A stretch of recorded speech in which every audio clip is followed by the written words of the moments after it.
Weh, Asal? tahu tak? Semalam aku mimpi Walid.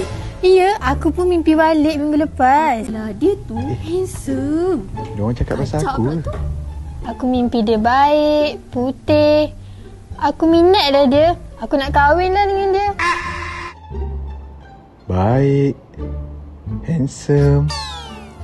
Aku nak tanyalah kejap. Betul. Aku minat betul dengan Walid tu. Ya, aku pun sama.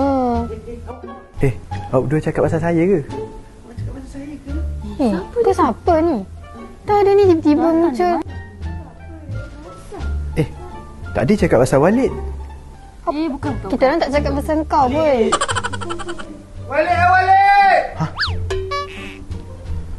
Walid siapa? Aduh.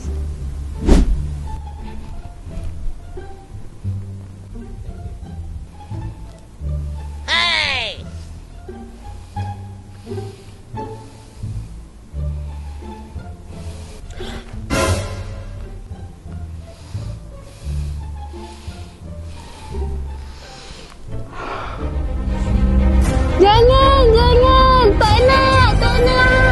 Jangan, tak nak, jangan. Kau kenapa nya? Aku nak ambil yang gunting ni lah. Sibuk je takut.